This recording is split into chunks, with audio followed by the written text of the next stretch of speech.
Hey guys, and welcome on into another episode of Picks on Net NHL Picks and Predictions. I'm your host, Terry Edelman, at TPicks over on X, ready to break down the Wednesday slate. But first, definitely wanted to mention check. I wanted to mention, sorry, I was trying to multitask. Make sure to follow me over on X. If you don't have X/Twitter, I would recommend getting it. It's just a great app, obviously for news, but also yesterday did end up pulling the trigger on Colin Graf anytime goal. Now I did not give that on the show. Obviously, I pulled the trigger on that after the show and released that over on X. So wanted to mention that if you do have X, make sure to go and give me a follow at TEPicks over there. Cashed a plus 600 yesterday. So super happy about that. But before we get to the slate here, we will start by recapping yesterday's show. Starting with the first game here, Beckett Seneca, over half a point, over half an assist. It really doesn't matter. You can take either or with him. I said that on the show. Did play it a little bit safe with the point prop, but ended up cashing. So that's what is important. And the Ducks ended up getting the win here in this game. Tied it up with 0.01 seconds left, a shorthanded goal by Beckett Seneca. And then the Ducks ended up getting that win. So crazy game there, crazy ending in that one. This one, obviously, I did mention Colin Graf on the show, pulled the trigger on him after. No shots on goal for the Sharks during that first period until the very first shot was by Colin Graf, who scored. So a nice winner there. Did mention the over 6.5 here. Was worried about how Tampa Bay has been scoring recently. Well, they found it. They found their offense. For some reason, Tampa Bay really likes to play Montreal. For whatever reason, they got the win. Over 6.5 cashed. Morgan Geekie anytime goal unfortunately lost. Geekie with the return of Pastrnak. I'm not going to blame David Pastrnak, but with Pastrnak returning, it threw everything out of whack. And unfortunately, Geekie's goal streak did come to an end in this game. My dog of the day was on Boston Moneyline, so a nice winner there. And then my best bet was Dallas Stars in regulation. While it was a little bit close, especially there at the end, a little stressful with the Jets getting a power play. Thanks a lot, Rantanen. Getting a power play there, pulled the goalie. It was a little bit nerve-wracking, but Stars got the job done in regulation. So another winning day for me on the site, and overall winning day here on the show as well. And we'll go jump into the chat and see what people are thinking here. Let's see. Let's go Wild tomorrow versus the Stars. Hopefully they get a massive W. Great Wall of St. Paul. Robert is obviously mentioning this because he saw my post, and Robert does not like Dallas. Now, obviously, being a Wild fan, I can understand why he doesn't like Dallas, but can't look at this as a fan. You have to look at it as it is. Now, the only thing I do want to say is the fact that if Jesper Wallstedt does start, he is off a bad game. He does still, I believe, have the best stats in the NHL of all goaltenders, goals against and save percentage. So he could potentially steal the game for the Wild, but no. You're going to give me Stars minus 120 with how they played on the road this year, with how they played against the Wild. No. Richie finds that funny. And yeah, it is what it is, I guess. What's up, Terry? I smashed the like. Thank you, Richie. Appreciate that. Hello, Terry. Cheers from Sweden. Hello, Memorizer Jadok. Thanks for watching, as always. Like, share, comment, subscribe. Thank you, Subaru. I appreciate that. Graf made me have a good night last night, which is awesome. Happy to hear that. Kind of went crazy when he cashed that because it's like, wow, back-to-back nights I'm going to cash goal score plus over plus 500, which is just beautiful. Love me Colin Graff, anytime goal, and Sharks' first goal, third straight game plus 1,200. And now Graff, I like Graff.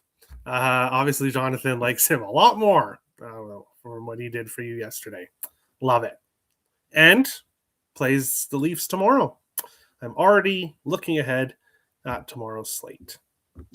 No overtime, Terry. Yes, Richie hates when the Stars go to overtime, and they haven't really a lot. They've been cashing in regulation, which is nice for me. Addison saying hi. Hi, Addison. How's it going?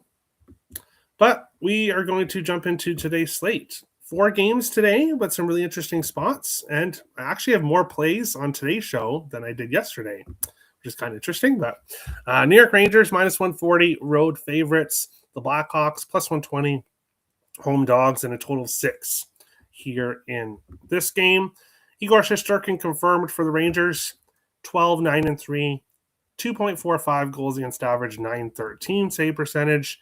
Spencer Knight likely, 9, 6, and 5, 2.62 goals against average, 9.14 save percentage for Chicago. How are these two teams doing recently? Well, the Rangers have lost back-to-back games.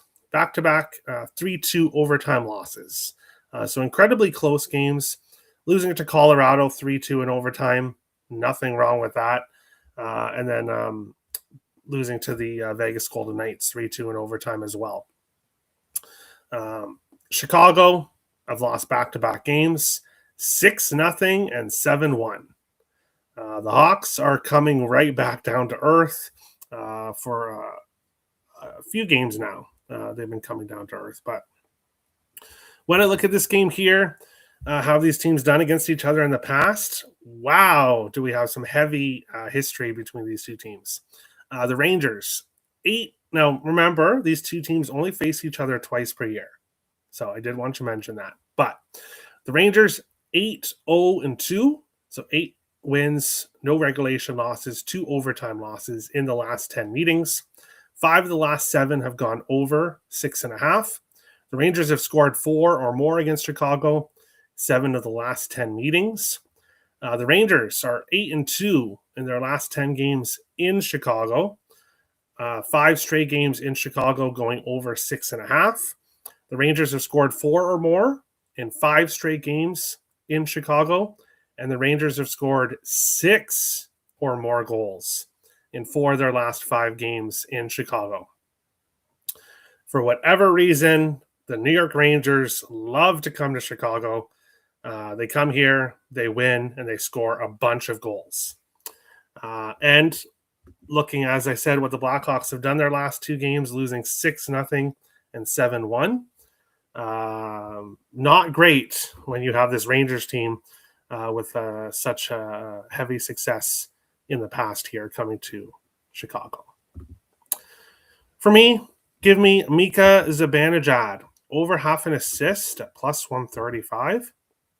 A pretty nice odds here in this game for Zibanejad in this spot.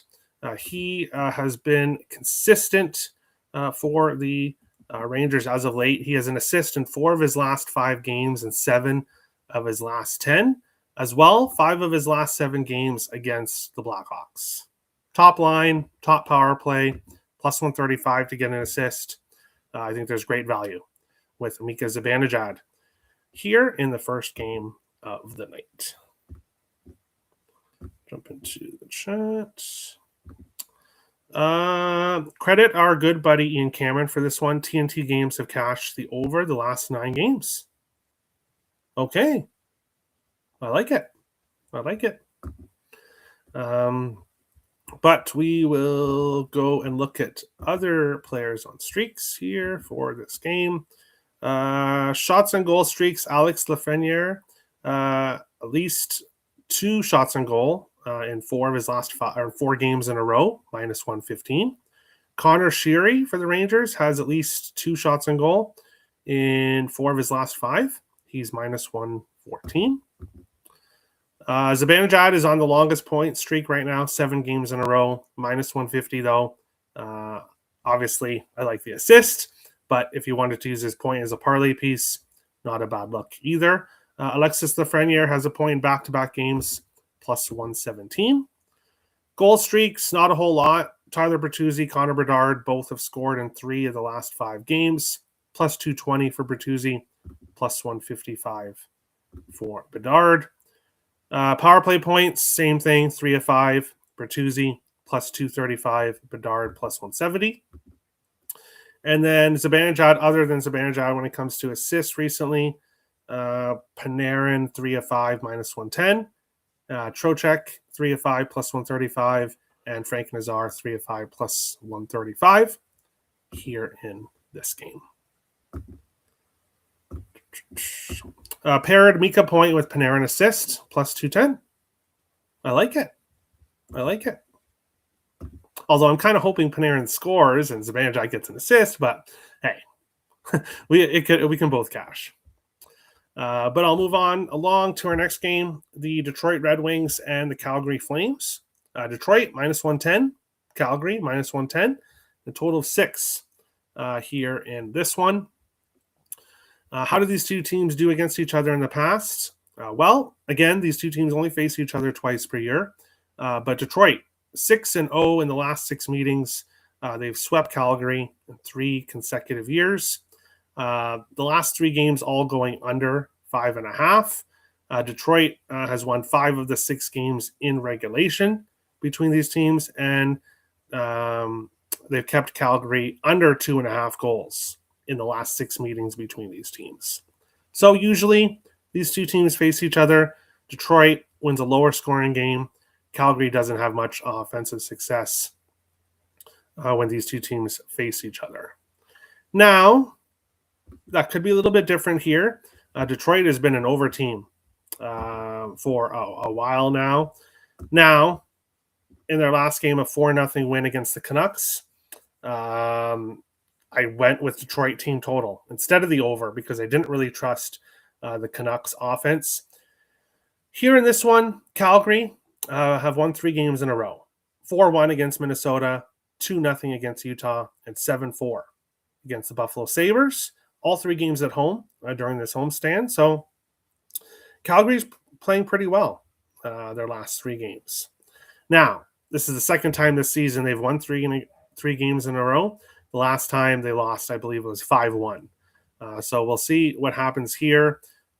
Even though there's a heavy under history between these two teams, I would be a little bit nervous taking the under. Now, it is at a 6, but first of all, I'm not really an under bettor myself personally. And then second of all, Detroit is not a team that I would really trust with an under. They are scoring a lot of goals right now. Goaltenders for this game, Devin Cooley is confirmed for Calgary. 3-3-2, 2.16 goals against average, 919 save percentage. Was basically a brick wall unscorable for players to score in him. But it's come back down to earth quite a bit here recently. For Detroit, no one's yet confirmed. Detroit does play in Edmonton tomorrow. Huge underdogs in Edmonton tomorrow. So we'll have to see who gets the start. Do we see Gibson again here after the shutout and then have Cam Talbot face his former team tomorrow? I think that's probably what we see here in this game.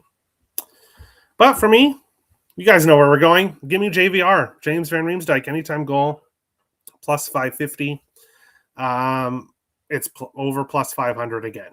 I think some spots now it's at plus 500. I did get this yesterday, plus 550. Lock this in right away.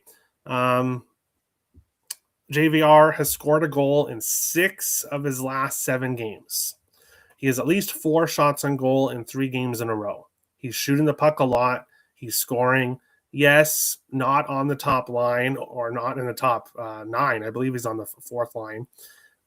And not a lot of power play time, if any at all, but he's having success. The good thing about him being on the bottom 2 lines is he is getting to face teams' weaker defensive lines and weaker defensive pairs. So he is definitely having success. Plus 550 for him to score. You guys know I'm a streaks better. 6 of his last 7 games with a goal. We're taking him. Give me JVR one more time. Plus 550. Anytime goal here in this game. Go to chat. Panarin, anytime goal. Former Hawk. Not a bad look. Not a bad look. You, the man, Dr. Terry. Thank you, Maze Music. I appreciate that. Red Wings, minus 110. Yeah, not an awful look. They've owned Calgary. So we'll see what happens. But on to our next game. The Florida Panthers and the Utah Mammoth. But no, go back. I didn't mention other players doing well here in this game.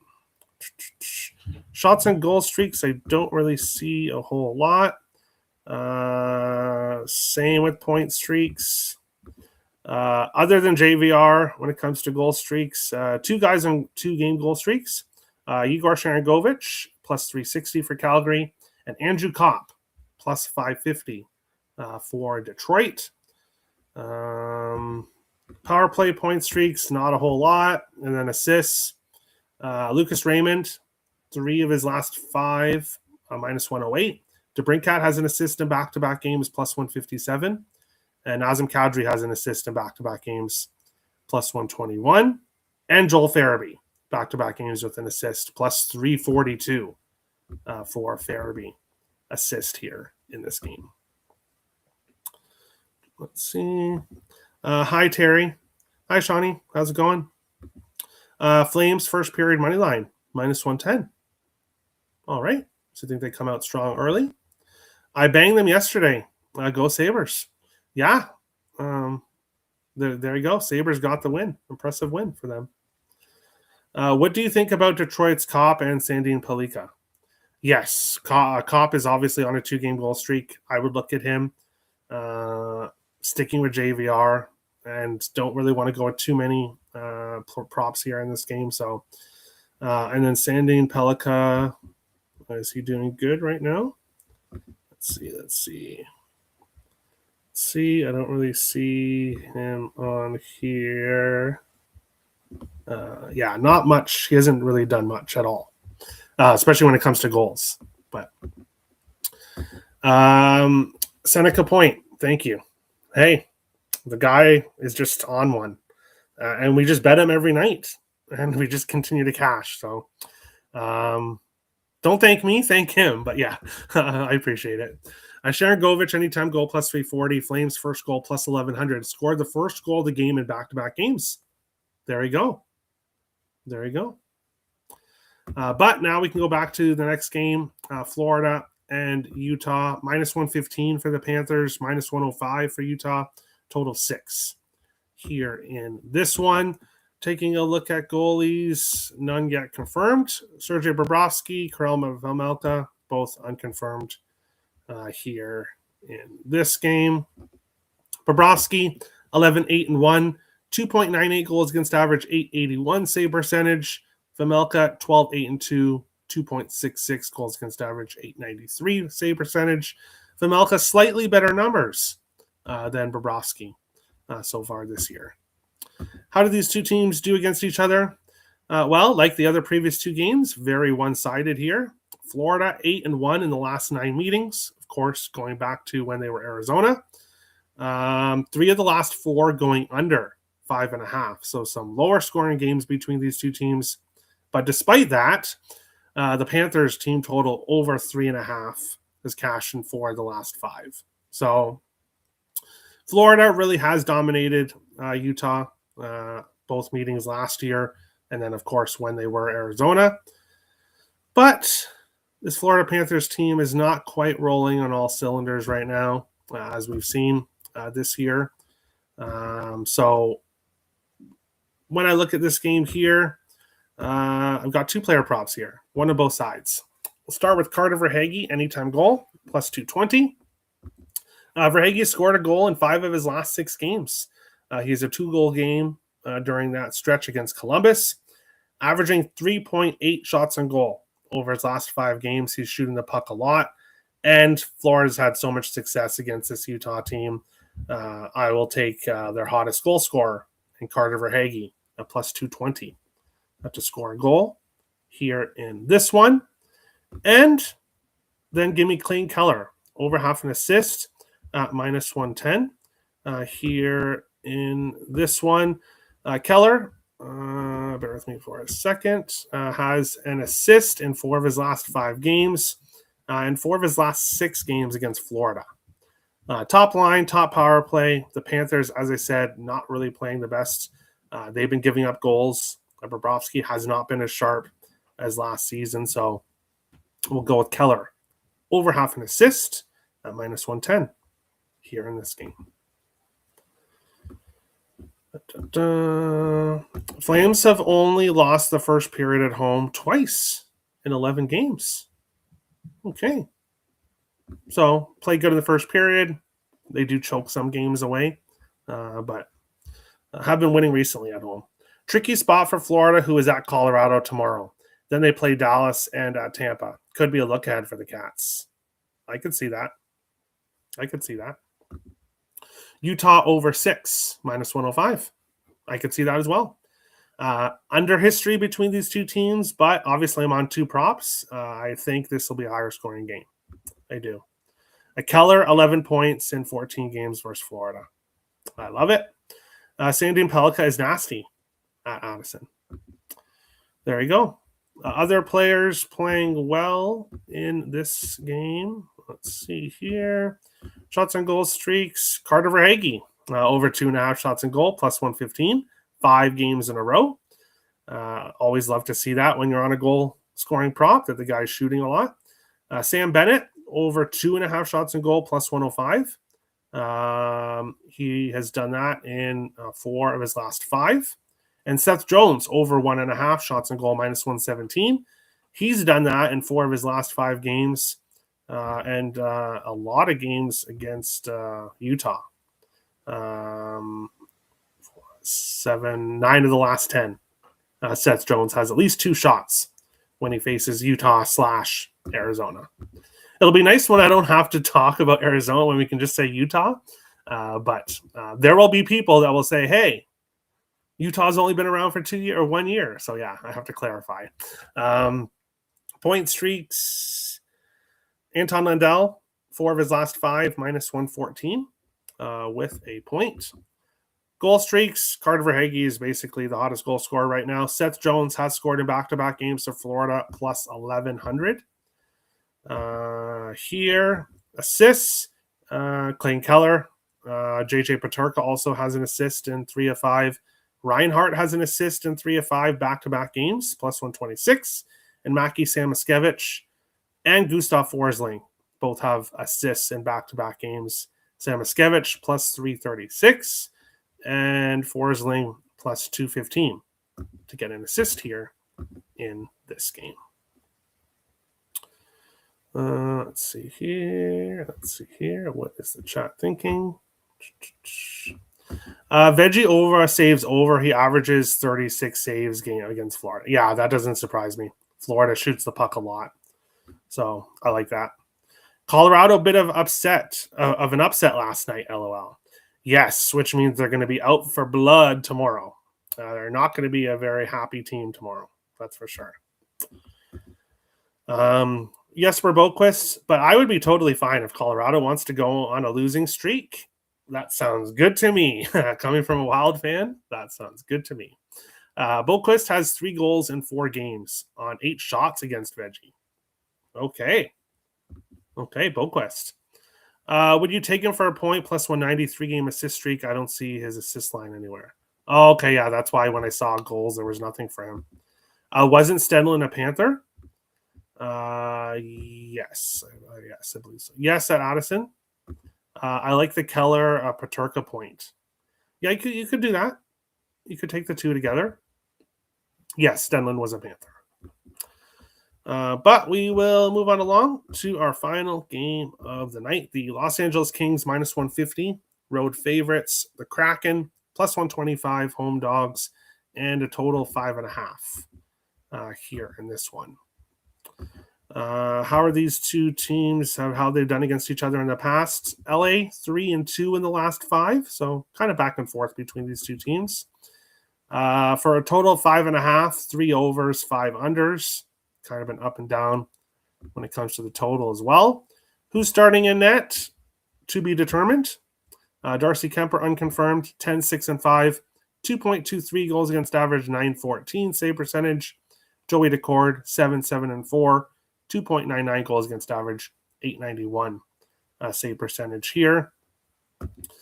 This one, when I look at it, the Kraken coming down to earth here. They had a very hot start, but struggling recently. They've lost 5 games in a row, and they've been giving up goals. 4-0 to Edmonton, 9-4 to Edmonton, 4-3 to Detroit, and then 4-1 to the Wild in their last game, and they've lost 4 straight home games. The Kings on the other side, they've won back-to-back, 6-0 at home against Chicago, 4-2 in Utah. The Kings 14, 8, and 7 on the season, but 10, 2, and 4 on the road. Kings have been great on the road for the most part this season. When I look at this one, pass. I think the Kings win. If you want to use the Kings money line as a parlay piece, that is how I would go. I do not trust the Kings in regulation. I could see this being a draw. I could see this game going to overtime. So I don't trust the Kings in regulation. For new viewers, minus 150 is a no-no for me. I don't go past minus 130, minus 135 for the most part. So when it comes to a side, this game's a pass. Same thing with the total and player props. Didn't really like anything. So this is the one game where I don't have anything for you guys. Now, having said that, guys and streaks, Anze Kopitar over 1.5 shots on goal, 5 games in a row. He's plus 100 to get 2 shots on goal, 8 of his last 10. So Kopitar has been shooting the puck a lot. Brandon Montour had a shots on goal streak snapped in his last game, but still 4 of his last 5, plus 115 for over 2.5 shots on goal. Brant Clark for the Kings, over 1.5 shots on goal, minus 105. He's done that in 4 of his last 5, 8 of his last 10 games. Point streaks with value, not a whole lot. Jordan Eberle, 3 games in a row with a point, minus 112. And also in 6 of his last 8 against the Kings. So if you're looking for a player, I would consider Eberle point here in this one. Goal streaks, not a whole lot right now. Power play streaks, nothing really. Assists, Kevin Fiala, an assist in back-to-back games, plus 157. Adrian Kempe, assist, back-to-back games, plus 135. Both of those guys more of goal scorers and when it comes to overall. So not 2 guys I would be taking for an assist, but hey, back-to-back games with assists for them. Let's go here. Caesars doesn't offer Seth Jones shots, so I think you got a winner, Terry. Anytime they don't put up odds, they know it's hitting. So nice find. Hey, there you go. I won't be on it, though, because for some reason, I don't have success with shots and goal props. I don't, for some reason. Is LA versus Seattle a draw? Yeah, I could see it. I could see it. Kings have been treating me right lately. Well, there you go. Keep taking them. Keep taking them. Kings team total over 3 at BetGM and over 3.5 plus 145. Kraken have given up 4 more goals in 5 of their last 7 losses. Yeah, it's not been pretty. It's not been pretty. What's Byfield's numbers versus Seattle? Let me go see. Bear with me for a second. Let's see. He scored in 2 of his last 3 against Seattle, plus 350. Same thing with points, 2 of the last 3, minus 109. So against the Kraken. Love Fiala assists, plus 158. 16 assists in 14 games versus Seattle. Wow. Okay. So Mr. Sniper likes to pass when he faces Seattle for whatever reason. But that is today's show. Thank you guys for watching. If you're looking for premium plays, head over to picksandparlays.net. Link is in the description below. My best bet is over on the site, 2-0 in my last 2 best bets, 2-0 on Dog of the Day plays since I've started to keep track and name them those plays. And then my full season NHL pass is still on sale until December 15th. 5 more days for that. Number 1 capper on picks and parlays in the NHL since November 17th. So doing well, hoping to keep rolling here again tonight. And thank you guys for watching. We'll see you back tomorrow for, I believe there's 13 games tomorrow. So bunch of games to go over tomorrow. Thank you guys for watching. Best of luck tonight, and we'll see you on the next show. Thanks, guys.